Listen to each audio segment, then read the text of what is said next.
Wakati mu kulonda kw'aboona okwaliwo ng'ennaku z'omwezi 15 omwezi ogwa Gatonnya omwaka guno, akavuyo kaabalukawo mu bitundu by'e Butambala okusinziira mu maka g'omubaka ow'ekitundu ekyo ku lukiiko lw'eggwanga olukulu Muhammad Muwanga Kivumbi. Ab'ebyokwerinda bwe baazindayo era gye byakkira abantu abawerako nga baserengese Kalannamo. Oluvannyuma omubaka Muwanga Kivumbi n'abantu abalala 24 ne bagombebwamu obwala ku bigambibwa nti be baviirako embeera eno wakati mu kulagibwa nga bwe baali bagezaako okulumba ekifo akakiiko k'ebyokulonda mu kitundu ekyo awamu n'okugezaako nti okuziba oluguudo ng'era mu kiseera kino baali kwalimanda mu kkomera ekitalya olw'omusango gw'obutujju gwe baggulwako. Kati oluvannyuma lw'okusaala Yidi ku kasozi ekibuli jjajja w'Obuyisiraamu omulangira Kasimu Nakibinge Kakungulu asembezza abagenyi b'e maka ge gy'asinzidde okwogera ku nsonga eno. Ono alaze obwennyamivu ku byaliwo byonna era nga yeewuunya okulaba nga beenyigira mu kutta abantu aboogerwako n'okutuusa kati bakyalya butaala. Abakulira okunoonya emisango bagitunulemu abantu abo bafune obwenkanya. Bwe bataakikole kubanga tebalina kuripootinga gye tuli, nina okutya nti abantu bajja kulowooza ti bano Muwanga Kivumbi babanyigiriza kubikkirira bali abatta abantu bali ekitatuwa mirembe mu Uganda yaffe eno gye tulimu. Tusaba busabi nti ensonga eno bagiteekeko essira, abantu ffenna tumanye bino ebyokulonda bijja ne bigenda, era nze nkyogera nga sikirumamu abantu mbagambye ebisala n'ekiro ti mu bintu by'otasaana kugulamu bulamu bwo ye Katemba wa Uganda w'ebyokulonda.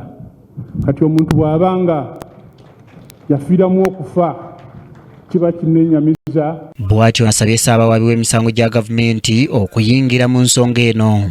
Naye sinnawulira nti waliwo gwe baakwata yavaako okufa kw'abantu bano.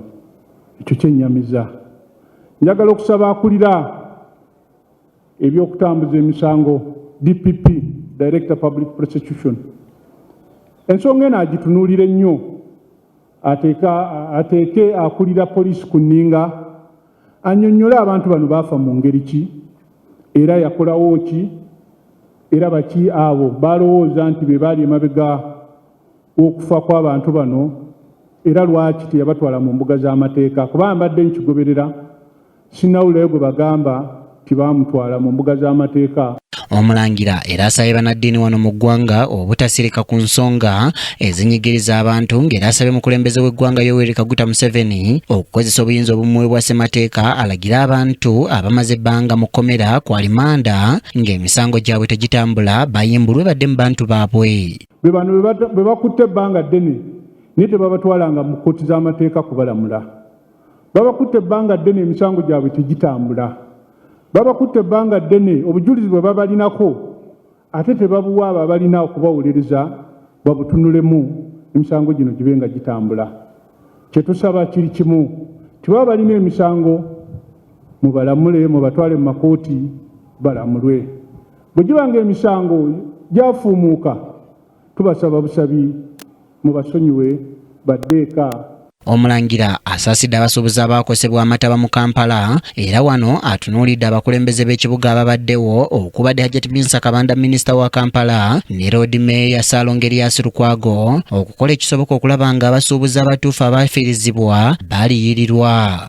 Njagala okutwala omukisa guno okusaasira bannaffe abo abaakosebwa era n'okwebaza bannaffe abali mu gavumenti abaasuubiza okuliira abo abantu bonna abaafiirwako ebintu byabwe tikimwakola kituufu.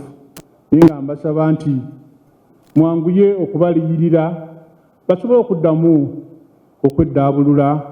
Abantu bano abamu akaabwe ke baalina kaagenda n'amataba, kati gy'okoma okulwawo okumuwako omuwa oba omuteekako ekizibu. Ono era yeebazizza bannamawulire olw'okukwata ebyo ebyaliwo mu kiseera eky'okulonda eggwanga ne lisobola okumanya ebyali bigenda mu maaso nga n'abo abaameggebwa akalulu abasabye okubeera bakakamu ng'ate bo abaawangula ebifo abasabye okuweereza abantu kyenkanyi awatali kusosola. Anet Nakayibale yakusakidde eggulire lino ku lwa KTV Amalindi.